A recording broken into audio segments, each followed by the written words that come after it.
Nouvelle édition sur LCF à la une de l'actualité de ce jour. La politique des grands travaux suit son cours au Togo. Et pour faire le point sur l'évolution des chantiers en cours, les ministres togolais ont fait une sortie ce jeudi sur le terrain. Rencontre des responsables du Fonds des Nations Unies pour la population et les acteurs de la santé ce jeudi à Lomé. Rencontre qui devrait aboutir à l'élaboration du rapport national sur l'état de la pratique des sages-femmes au Togo en 2014. Mesdames, Messieurs, bienvenue sur LCF pour cette nouvelle édition du journal. Le Conseil de sécurité de l'ONU a donné ce jeudi mandat aux forces françaises pour intervenir en République centrafricaine afin d'établir la sécurité. Décision dont le président de la République, Faure Sozina Gnassingbé, en visite à Paris, se réjouit sur son compte Twitter. Le texte a été adopté à l'unanimité par les 15 pays membres du Conseil sur proposition de la France. La France va tripler son contingent sur place. Ils seront chargés notamment de sécuriser l'aéroport de Bangui et les principaux axes par où transiteront les convois humanitaires. La résolution prévoit également une commission d'enquête sur les droits de l'homme et un embargo sur les armes à destination de la Centrafrique pendant un an. Mais bien avant cette décision, le président de la République, Faure Sozina Gnassingbé, s'est entretenu ce jeudi avec son homologue gabonais, Ali Bongo Ondimba. Les discussions étaient axées sur la crise centrafricaine. Plus de 80 personnes auraient été tuées lors des échanges de tirs. Bientôt, la capitale togolaise va changer de visage avec l'exécution des travaux de réhabilitation et d'assainissement de certaines rues de la voirie urbaine de Lomé.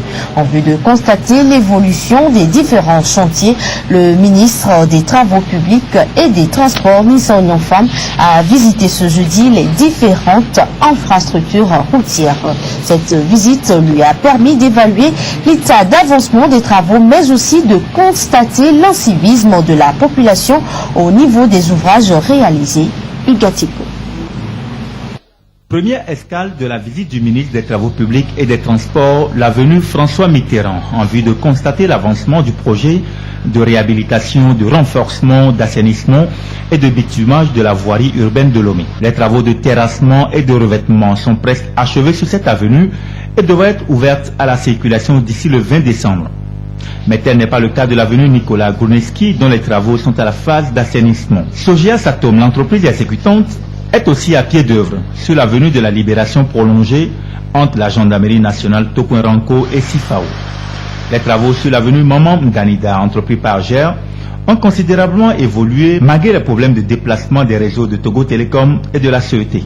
Si vous nous voyez tourner au ralenti, c'est à cause effectivement de ces réseaux qui sont en cours d'être déplacés et qui ne sont pas encore terminés. Vous voyez au niveau du monument Colombe de la Paix, un petit local qui n'est pas détruit, qui reste longtemps. À l'intérieur, c'est une installation capitale de Togo Télécom qu'on doit déplacer à l'intérieur du lycée de Tokwa. Le ministre des Travaux publics a également visité les travaux du bassin de rétention d'eau, ouvrage réalisé par SECO BTP au niveau du lycée d'Agonivé et l'axe Cap Assié, grand contournement. Pour ce qui concerne SECO BTP, il s'agit de l'aménagement et le bitumage de quelques rues de la voirie de Lomé. Et vous allez voir que c'est concentré dans la zone d'Agoué.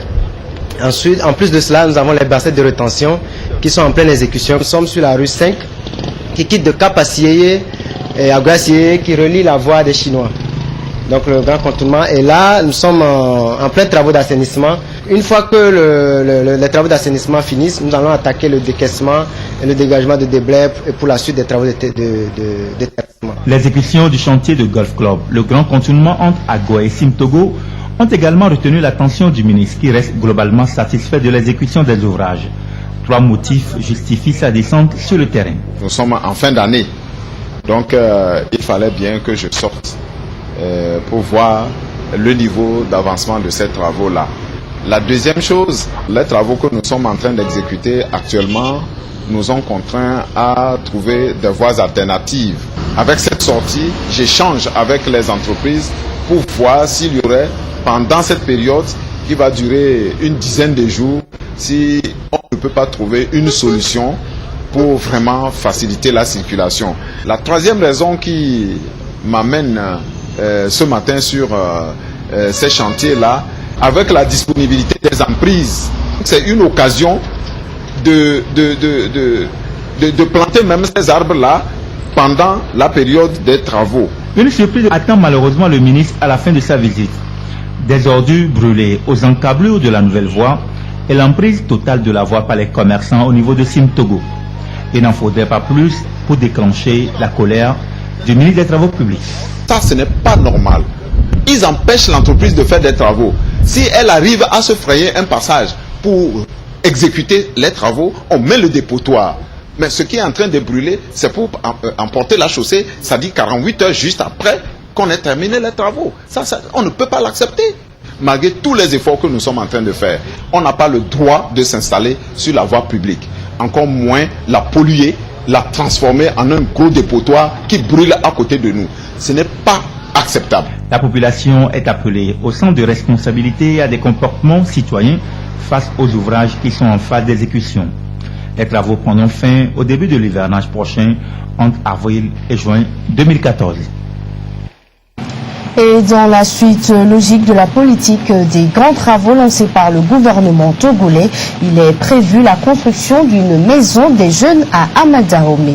Les travaux de construction ont démarré depuis quelques mois déjà et pour s'assurer de la bonne exécution de ces travaux, la ministre du Développement à la base de l'artisanat, de la jeunesse et de l'emploi des jeunes a effectué une visite sur le terrain ce jeudi.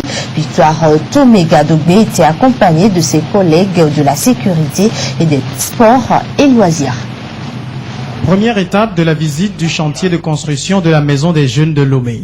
Les trois ministres suivent attentivement les explications de l'architecte urbaniste en charge de la conception et du suivi des travaux. M. Adjamagbo explique ici ce que sera ce chantier à la fin des travaux et donne, maquette à l'appui, un aperçu global du niveau actuel des travaux. Actuellement, nous avons des phases des ateliers et des bureaux donc, qui sont en exécution et l'esplanade des théâtres donc, à ciel ouvert est aussi en exécution et par la suite donc nous aurons des espaces donc d'écoute médicale pour les jeunes et nous aurons donc une section auberge et puis bien sûr il y aura une salle polyvalente qui aura 500 places alors que la salle de plein air elle a 1000 places donc de capacité. Après cette séance d'explication, ces casques de protection obligatoires pour tout le monde. C'est l'étape de la visite du chantier. Les ouvriers sont à la manœuvre. 2 blocs sont déjà sortis de terre et la clôture extérieure se met également en place. 70% des murs sont achevés. Pour le reste, ce n'est qu'une question de jours. Entre la maquette et la réalité, le fossé est encore grand, mais la ministre du Développement à la base de l'artisanat, de la jeunesse et de l'emploi des jeunes, maître d'ouvrage de ce chantier, voit déjà le bout du tunnel. La Maison des Jeunes, c'est un cadre de rencontre et d'échange avec les jeunes. Un cadre qui contribue à l'amélioration de la qualité de vie des jeunes et qui assure une transition aisée vers la vie d'adulte. Ça veut dire que toutes les activités qui y sont organisées font des jeunes, des citoyens engagés, actifs, des citoyens qui sont responsables et qui sont conscients de leurs responsabilités vis-à-vis de la cité. Voilà les objectifs d'une maison des jeunes et nous espérons que ce genre d'infrastructure va se mettre un peu partout, donc dans chaque région et pourquoi pas dans chaque préfecture de notre pays. De toute façon, le chef de l'État nous a instruit à développer un plan de mise en place de ces infrastructures dans tout le pays. Principale difficulté évoquée par l'architecte, le décaissement des fonds. Le coût global du chantier est d'1,2 milliard. Mais jusque-là, seuls 400 millions ont été débloqués. C'est un programme qui est financé à 100% par l'État togolais, qui a donc pu mettre en place 400 millions pour permettre la première phase. Et les 800 millions restants, plus éventuellement quelques additifs selon le programme, ont été promis par le ministère des Finances. Pour le moment, on marche avec les 400 millions et on attend donc le complément de financement. La ministre a promis pallier cette situation le plus tôt possible. La réception de l'ouvrage n'est pas encore d'actualité, mais les plans ont été faits de manière à rendre opérationnels les tout premiers bâtiments achevés. D'ici à quelques mois, la jeunesse de Lomé disposera d'un centre à Amadahomey pour son épanouissement. Toujours dans cette édition, cette rencontre qui a réuni les responsables du Fonds des Nations Unies pour la population UNFPA dans le cadre du lancement officiel du processus d'élaboration du rapport sur la pratique de la sage-femme. Rencontre qui s'ajoute au vaste chantier de l'élaboration du deuxième rapport mondial sur l'état de la pratique des sages-femmes en 2014. Elle devrait permettre de faire face aux défis présents et futurs sur la prestation de ces dernières. Les responsables du Fonds des Nations Unies pour la population UNFPA face aux sages-femmes, aux parlementaires et au corps médical pour une cause commune.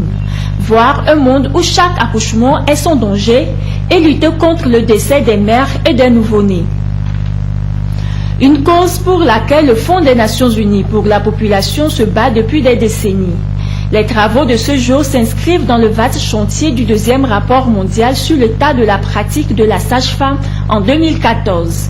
Un processus pour lequel l'on remarque une forte implication du Fonds des Nations Unies pour la population. UNFPA appuie l'élaboration de ce deuxième rapport sur la pratique de la sage-femme dans le monde, et donc en ce qui concerne le Togo, c'est notre bureau, pour la simple raison que tout cela participe au travail que nous faisons, à l'appui que nous apportons au gouvernement pour améliorer la santé de la mère et du nouveau-né dans les pays où nous sommes présents. Et notre appui est un appui technique, il est quelque peu financier aussi, mais à la disposition de la partie nationale les ressources nécessaires pour aller rechercher les informations appropriées, les traiter de façon appropriée également et les verser dans le document qui sera validé au plan international. L'on ne peut parler de la santé de la mère et du nouveau-né sans passer par les sages-femmes. Il est donc plus que primordial de renforcer la pratique de la sage-femme pour sauver des vies humaines et promouvoir la santé maternelle et néonatale. L'élaboration de ce rapport mondial vient à pic pour répondre aux insuffisances relevées dans la pratique de ce métier. Le ratio sage-femme-population actuellement est de une sage-femme pour 10 000. Alors que selon les normes de l'OMS, c'est une sage-femme pour 2000 populations et une sage-femme pour 300 femmes en âge de procréer. Vous savez que on a beau mettre les professionnels, quand il n'y a pas le matériel adéquat pour faire le travail, on a beau avoir les compétences, mais les résultats ne seront pas atteints. Vous savez qu'il y a des normes, on a pu conseiller aujourd'hui que pour pouvoir améliorer la santé maternelle, il faut qu'il y ait tel nombre de sages-femmes au niveau des dispensaires, au niveau des hôpitaux. Et donc on pourra donc montrer aux gens quelle est la situation au Togo. Ça permettrait à nos décideurs de voir qu'il y a des efforts à faire. Et il faut pouvoir former les sages-femmes régulièrement. On pourra donc voir combien de sages-femmes les écoles que nous avons, notamment l'école des sages-femmes, font par jour et font par an. Et est-ce que ces sages-femmes-là sont disponibles? Est-ce qu'ils sont déployés convenablement? Donc c'est un document de plaidoyer pour amener le décideur à corriger le tir là où il faut. Ce rapport va fournir des données mises à jour et une analyse détaillée des défis actuels et futurs quant à la prestation des services efficaces de la sage-femme.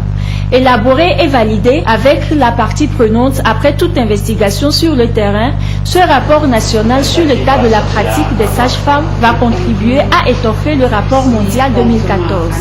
Les différentes données, tant quantitatives que qualitatives, vont être mises en ligne le 15 décembre prochain.